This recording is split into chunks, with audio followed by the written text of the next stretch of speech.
Welcome to the OJT series of training videos meant to educate and guide you in the new ECMS format. This video will demonstrate how to complete and submit the Trainee Classification Program Submission, formerly known as the EO-363.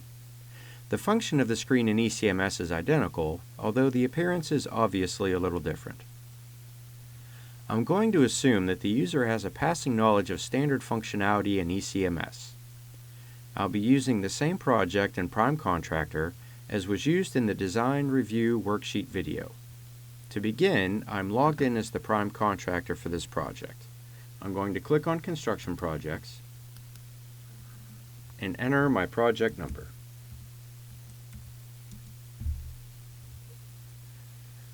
This will take me to my project information screen. From here, click on the OJT Training Program Classification EO363 link under the award column. This will lead you to the OJT Training Program and Classification EO363 Screen.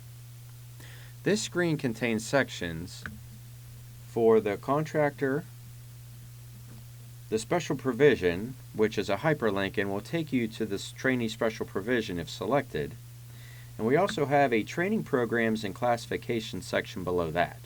This is actually where the contractor will be entering their information.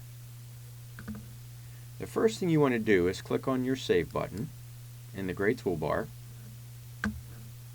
and this will open up the Add button in the upper right section of the Training Program and Classifications. To add a trainee, simply click on that button and you'll be brought into the Training Program and Classification Details screen.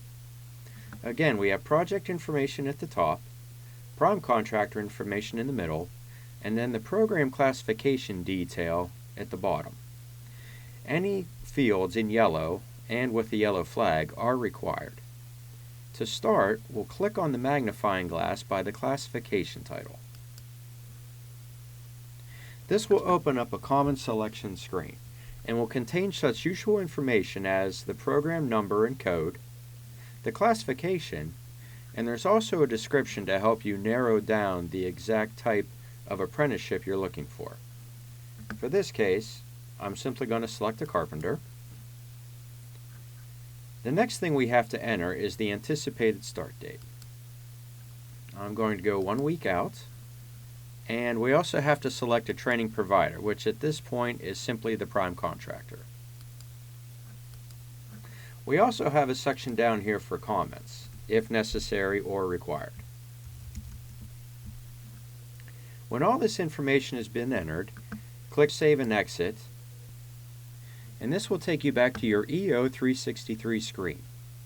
You'll now see under the Training Programs and Classification section that our apprentice carpenter has been entered, along with program number, hours of training, anticipated start date, training provider, status, and any applicable comments. Now at this point you could click on Workflow and Submit, and this particular apprentice would go forward for review and potential approval. However, if you have more than one trainee, you need to add them before you workflow and submit. So let's go in and we'll add one more trainee. This time we'll go with an operator.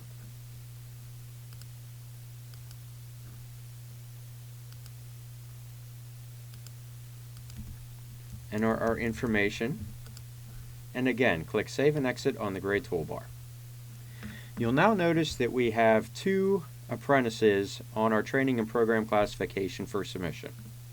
Now the question might arise, what happens if after approval one of these apprentices either has to be removed from the project and or a new apprentice needs to be added? Regardless, if some modification is necessary, even after this document is approved, you can simply come back in and set it to Revise Status, which would allow you to make all the changes that you're making now. But let's say we're happy with what we have currently. I would simply click Save. When in doubt, it never hurts to click Save. Come up to Workflow and click Submit. We now have and we'll get a message from Web Page read the message, and if you agree with it, click OK. And when we try to do that, we'll get an error message saying that this form is being submitted 10 days after the NTP date. Anytime this happens, you have to provide a valid comment. In this case, I'm going to enter generic information. And you also have the option of attaching a justification document. To do that, simply fill in the attachment title and attachment description, hit Browse, and you'll be allowed to select a document from an applicable source. Once that is complete, you'll be able to workflow and submit. And you'll notice that our status has gone from draft to ACE IIC review. I'm now going to log out as the contractor and log in as the IIC to review and approve this document.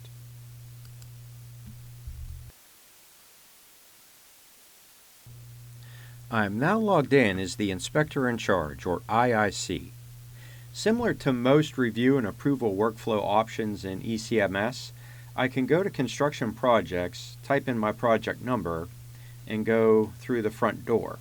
Or I can use the Work Queue feature. So if I click on Work Queue, I scroll down almost to the bottom and I have OJT Review of EO363. If I click on this link, it'll bring up all projects and reviews that need completed by myself. In this case, I simply click on the project number, and this will take me into the Training Program and Classification 363 screen. You'll notice that our status is still ACE IIC Review, and at this point I'm simply going to review the information present. You'll notice I have no options of modifying any of the information, but I can click on the classification name, which is a hyperlink, to view any further details. If I'm satisfied with everything that I see, I can simply go up to Workflow, click on Approve, and select OK.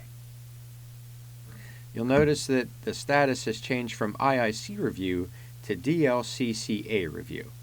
I'm now going to log out as the IIC and log in as the DLCCA rep.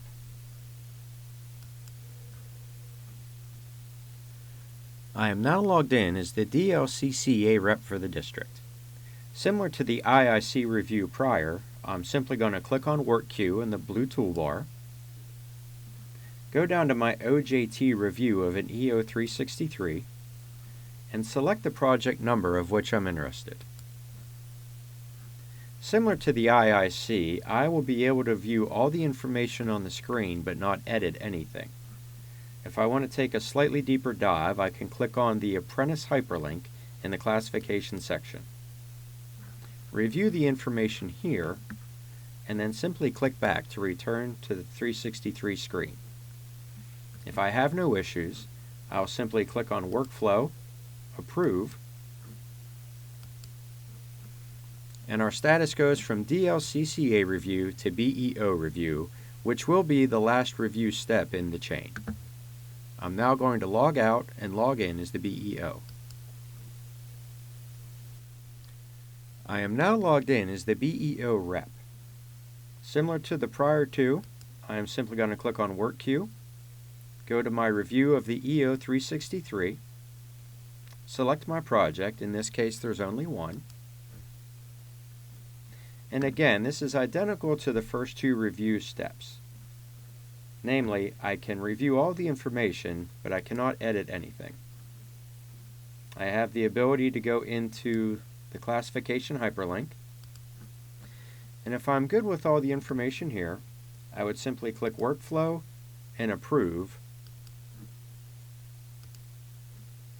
and the status of the document is now approved. This completes the review and approval of the EO363. If at any point during this process I had concerns or questions or noticed erroneous information, I could simply type in a workflow comment and hit Workflow and Revise. This would put the status back into Revise, which would allow the document to be edited and resubmitted.